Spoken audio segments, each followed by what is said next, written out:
Ethan and John sat in the warm sand.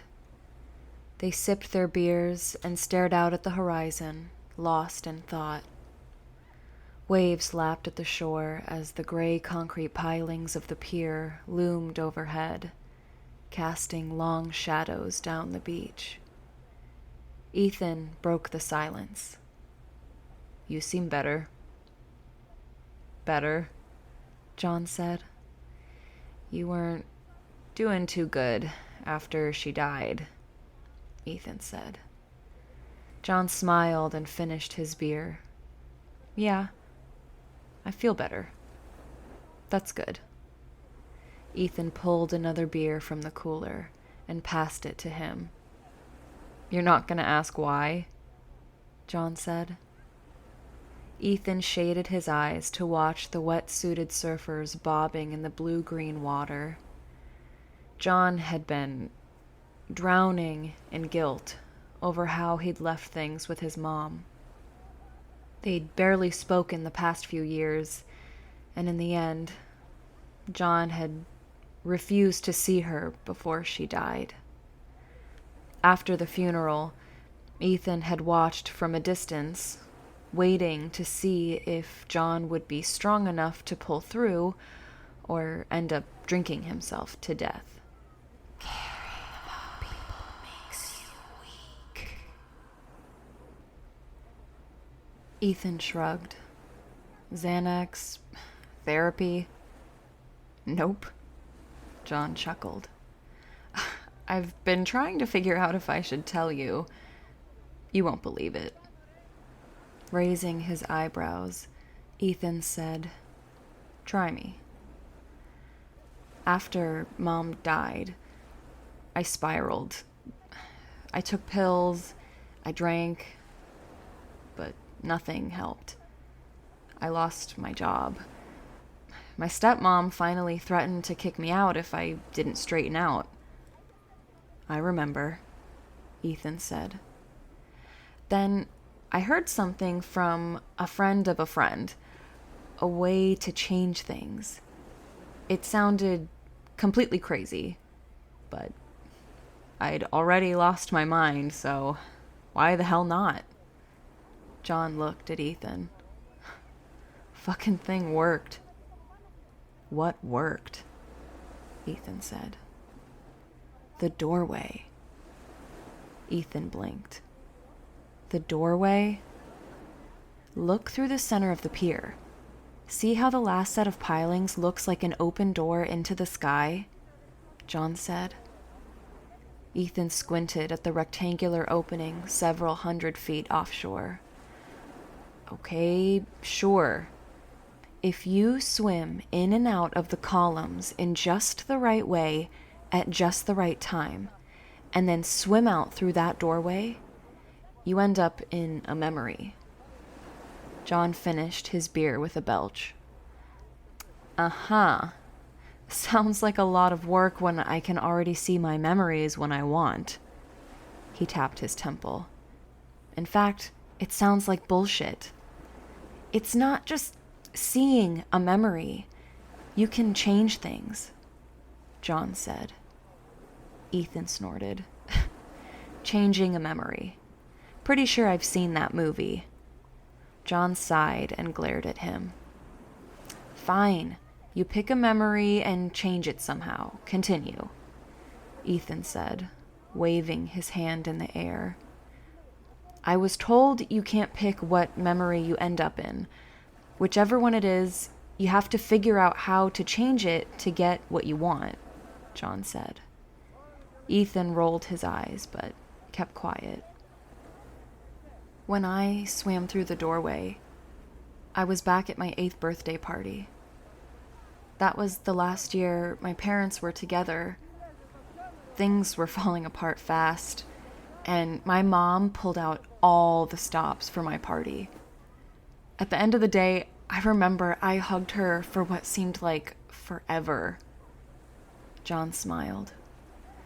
"When I hugged her this time, I told her I was sorry we fought, that I was sorry I wasn't there when she died."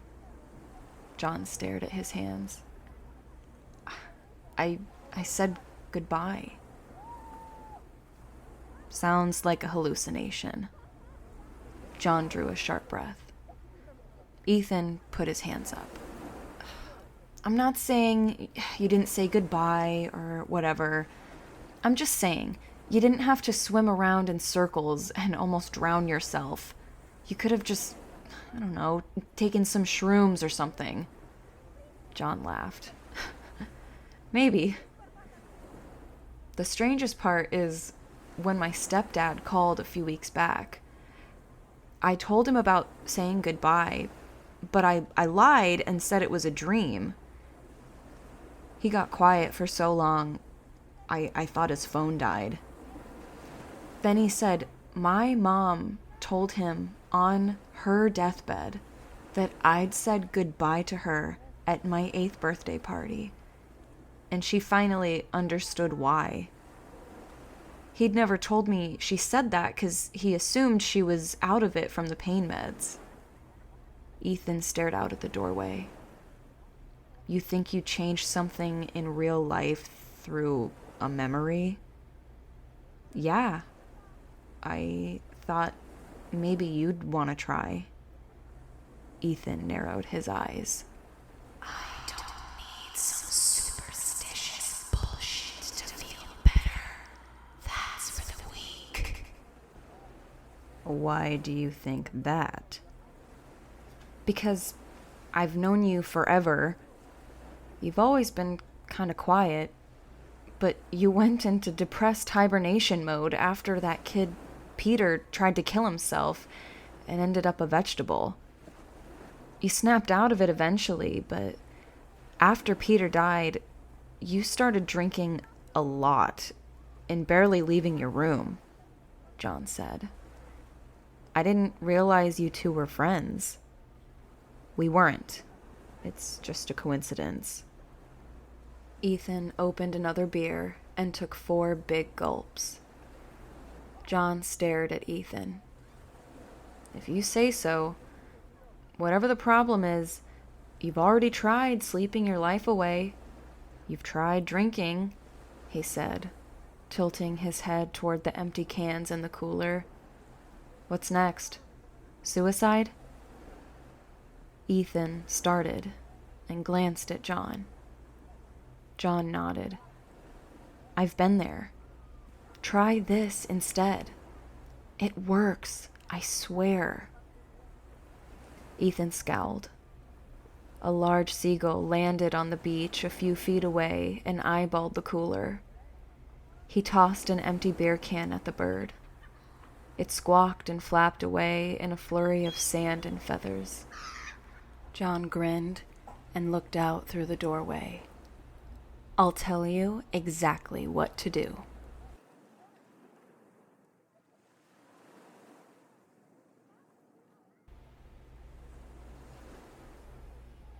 Two weeks later, Ethan sat in his room, checking the surf report. It had been storming near Alaska recently, sending swells rolling into Southern California. He sighed and looked at the instructions John had scribbled down. This is either going to be a near-death experience or suicide. Step 1. There have to be big waves, at least shoulder high. He glanced at the laptop again. Check. Step 2. The swim has to be done at night with a new moon. No lights allowed. Ethan did a quick search for the lunar cycle for this month. There was a new moon that night. Check. Step 3. You have to weave around all 13 columns on the right side of the pier. Start by swimming under the pier, then head outside between the first and second columns on the right. Swim back inside the pier between columns 2 and 3. Continue through all the columns until you come back inside between 12 and 13. Then, swim straight out through the doorway. Bingo. Life becomes perfect. When Ethan had asked why steps 1 and 2 were necessary, John had said the darkness and the waves make it difficult. Otherwise, any random guy swimming under the pier could go through the doorway. Ethan had also asked how in the hell you're supposed to swim between the columns if you can't see them. John had put one arm out in front of him and closed his eyes, saying, "You have to feel for them." Ethan rubbed his face. "This is stupid. You can't change the past." He sighed and reached for his beer, but stopped short of drinking it. "Probably gonna die." He barked out a hollow laugh. I'm too weak to live. Who cares how I die?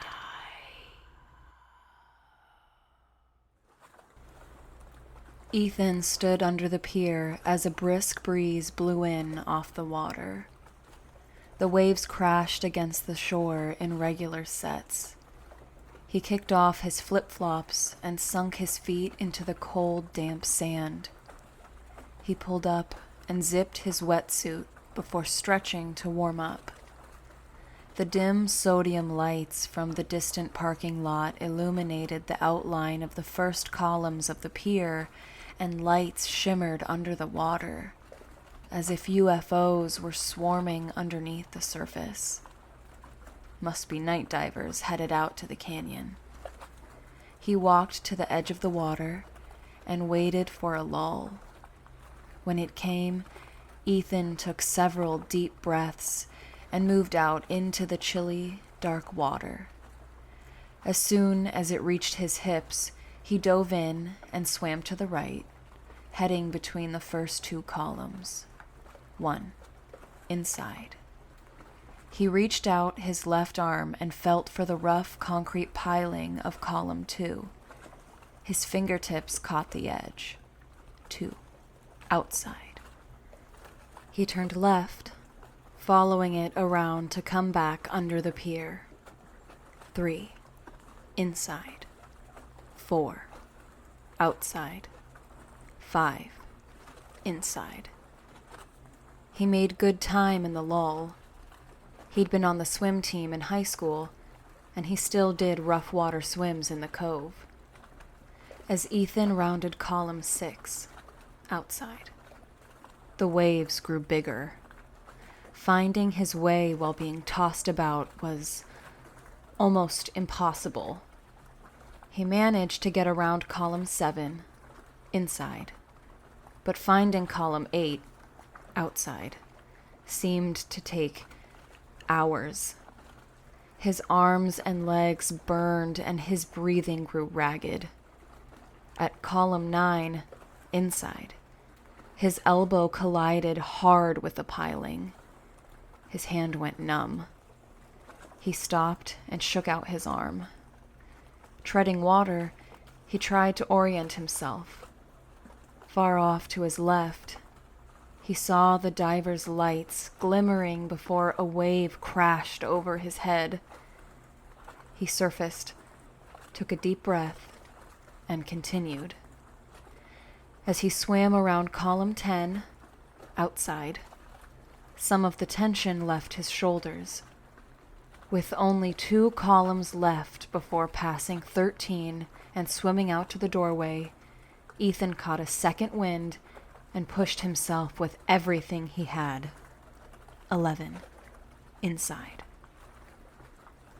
He was headed between columns 11 and 12 when a monster wave slammed into him, pushing him away. He fought against the undertow. His shoulder scraped the sandy bottom. When he finally surfaced, he ground his teeth. Where am I? He bobbed in the waves and tried to catch his breath. A moment later, something bumped his leg. Hard. He gasped and spun around, searching the black water. His heart pounded. Shit, don't be a shark, don't be a shark. He took off swimming as fast as he could for where he thought columns 11 and 12 were. His hand found a piling, and he made it around. 12. Outside? Just as a wave crashed over him. It held him under. Then another wave came, and another. Ethan was tossed around in the wash. He clawed and kicked. His lungs burned. Even with his eyes wide open, he couldn't tell which way was up in the churning blackness.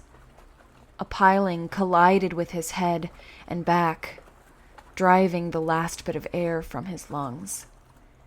His vision narrowed and faded to nothing. The sound of the waves became a ringing in his ears.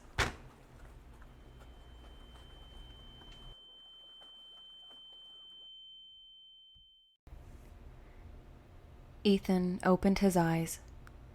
A bright full moon came into focus. He sat up and groaned. His body felt like it had gone through a washing machine. He rubbed the back of his head, expecting to find a large lump. His eyes widened. He felt fur. Rough plastic fur, like cheap stuffed animals were made out of. He glanced down and saw pink fur from head to toe. Even his feet had bunny slippers, complete with blue button eyes staring sappily up at him. Reaching up to the top of his head with trembling hands, he found 2 bunny ears. His mouth fell open. He looked around. The deserted street was lit only by the moon. The asphalt underneath him was pitted and broken. The cracks filled with scraggly dead weeds. Long abandoned one-story houses with peeling paint and toppled fences lined the street. The dark holes where the windows had been looked like empty black eyes watching him. Ethan shivered. Trees rose behind the houses with gnarled hands reaching toward the sky. The distant yipping of coyotes echoed through the woods, sounding like a wild party.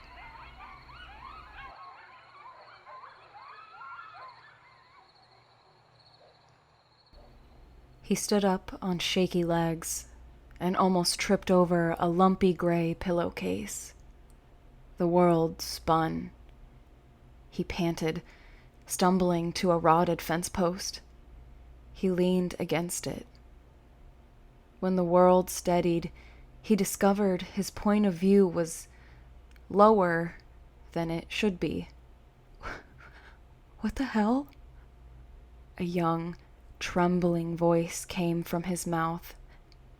It's Halloween, isn't it? This is where it all started. He broke out in a cold sweat.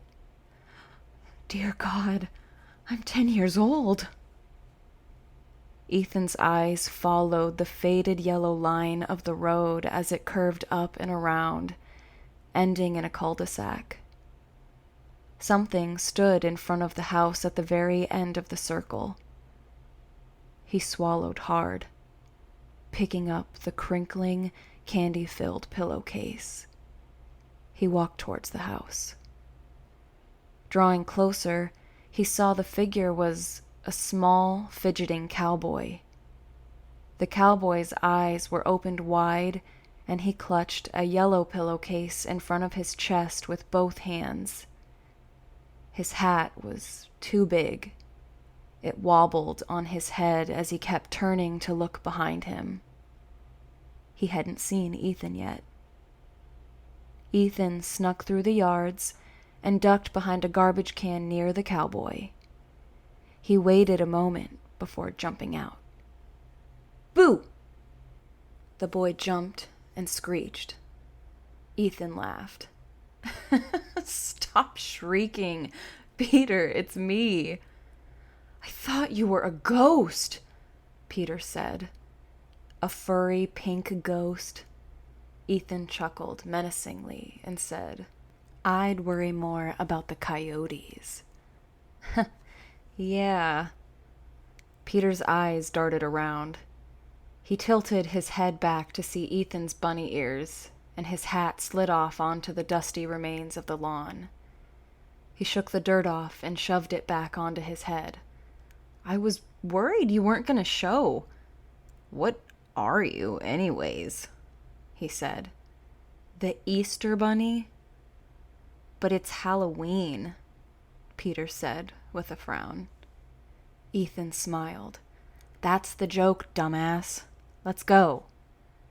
He pulled a small flashlight out of his pillowcase. Clicking it on, he moved between two houses and toward the woods. He knew exactly where to go. Peter scurried to catch up. "You sure this is gonna work?" He walked so close his shoulder kept bumping Ethan's. "Quit being a baby. And yeah, this is gonna work," Ethan said. Peter had been the shy kid in school. Over the years, Ethan had watched as he'd gotten bloody noses or black eyes almost every week without ever once standing up for himself. Peter had been weak. This year, when they'd turned 10, Ethan had told Peter he knew a spell to help him get stronger. Ancient magic his grandma had brought from the old country. To do it, they'd have to go past the abandoned houses at the end of town to a clearing in the woods. It had to be done under the light of the full moon on All Hallows' Eve. "So, what's the spell?" Peter asked. "I told you, it's something my grandma did for me. That's why I'm strong." Ethan pointed at Peter's pillowcase. "Did you bring the stuff I told you to?" Peter nodded so fast his hat almost fell off again. He opened the pillowcase and said, "Chicken bones, a very sharp knife, twine, dried sage leaves, a lighter." Ethan nodded. His bunny ears flopped back and forth. The woods were silent except for the sounds of their feet crunching dead leaves. A large twig snapped somewhere in the woods, and Peter jumped. He walked faster, his head swiveling around. "I can't wait to eat all this candy. Where did you trick or treat? Did you do that math homework? It was hard. I'm getting hungry." Peter chattered for several minutes. "Will you shut up?" Ethan hissed. Peter snapped his mouth closed and nodded. After 20 minutes, Ethan reached out and grabbed Peter's shoulder. Peter yipped. Ethan rolled his eyes. "We're here," he said, pointing to the clearing. He clicked off the flashlight. With the moon almost directly overhead, they saw everything in sharp detail.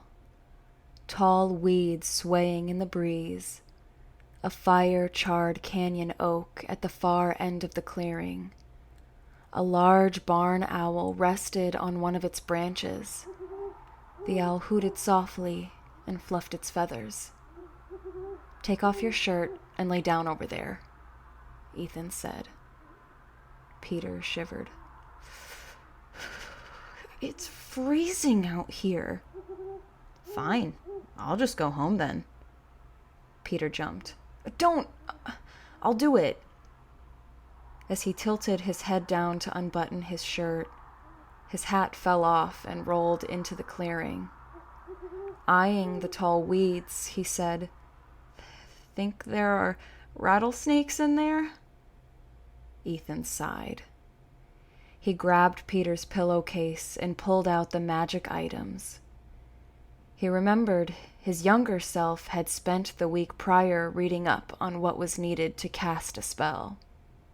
Bones, blood, and sage were used in lots of them. Peter finally laid down. Ethan used the twine to tie the large sage leaves into a bunch. He lit the end on fire and blew it out, watching it smolder for a moment. Walking a circle around Peter, he waved the spicy, thick smoke in the air. "I hope my mom's not mad about the sage. She was gonna use it for Thanksgiving," Peter said. "Shut up," Ethan snapped. He made 2 circles around Peter and then picked up the bones and knife. He laid the bones in the grass around Peter's head like a halo. Then he grabbed Peter's cold hand and pricked his index finger. "Ouch, what?" yelled Peter. "Quit whining. You need blood for spells," Ethan said. He squeezed Peter's finger until a fat drop welled up. Peter grimaced as Ethan used the blood to smear a red pentagram on his forehead. Ethan took the remaining twine and tied Peter's hands and feet together. Peter's eyes grew wide, and he quivered, but stayed quiet. Ethan stood up and dusted off his furry knees. Now for the spell. He raised his hands to the sky and said some words in Hungarian, repeating them over and over while waving the sage around. He bit his cheek to keep from smiling. He told Peter they were ancient words of power. They were actually the curse words his grandparents had hurled at each other whenever they'd argued.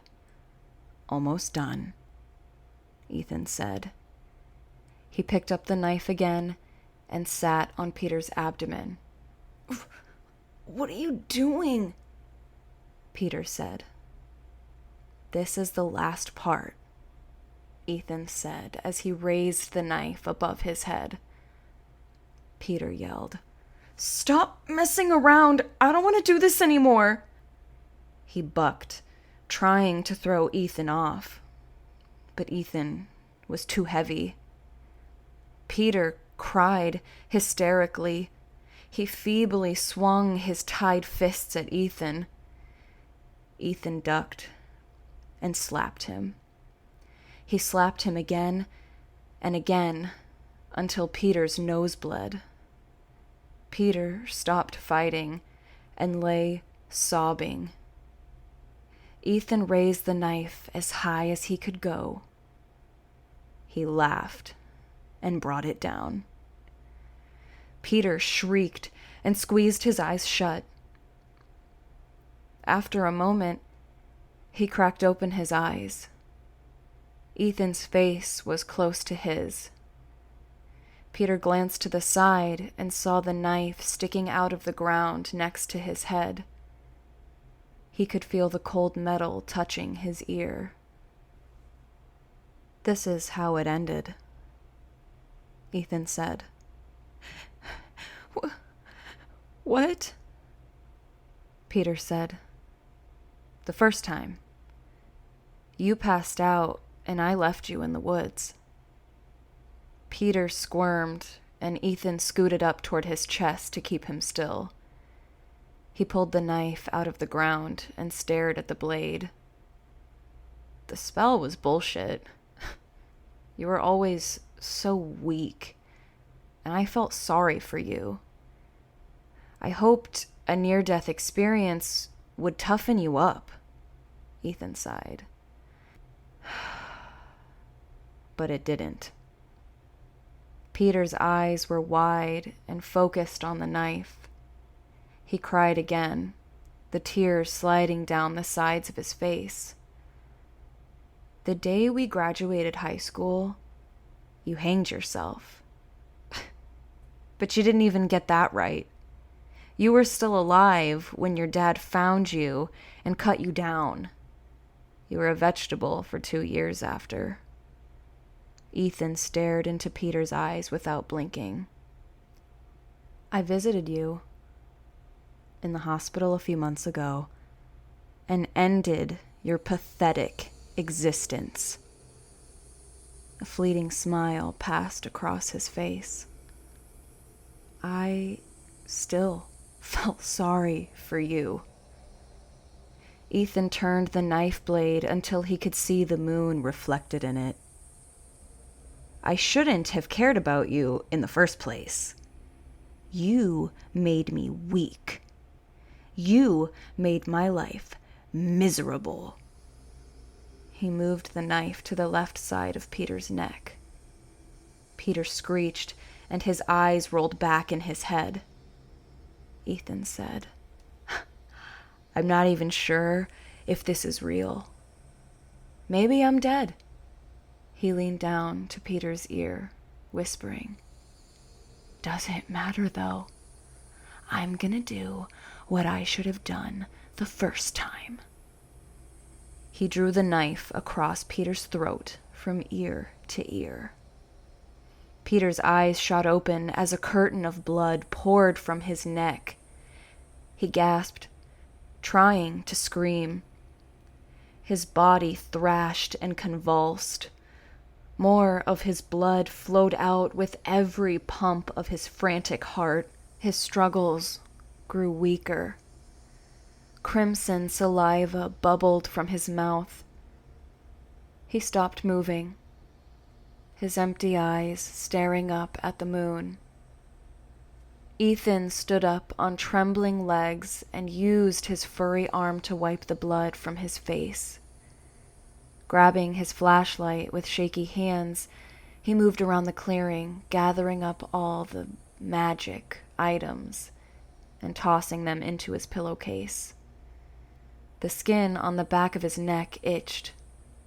It felt like Peter's eyes were following him. He picked up the cowboy hat and placed it over Peter's face. Near the oak, he found some rocks.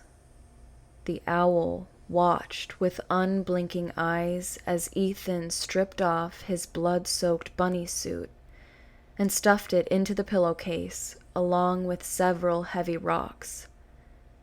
He tied the pillowcase shut with a knot. On his way home, he would toss it off the bridge into the river along with the knife. The coyotes cried again. They sounded close. Ethan took a long look at Peter's body and turned to leave.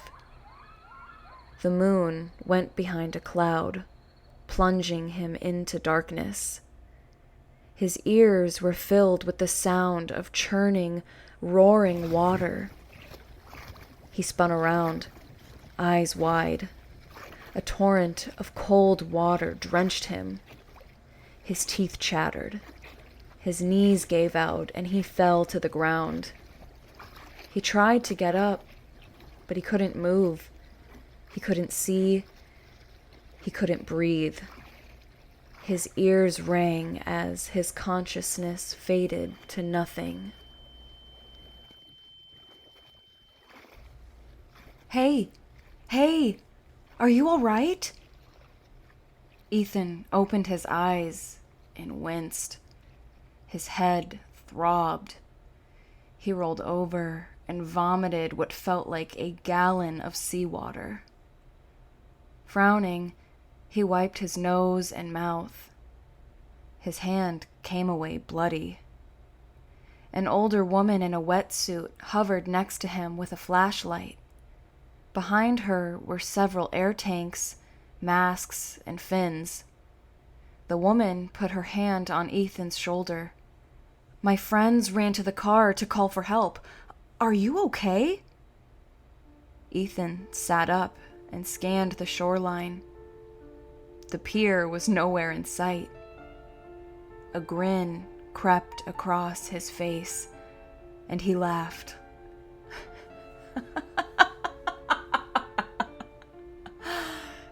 Yeah, I'm finally okay.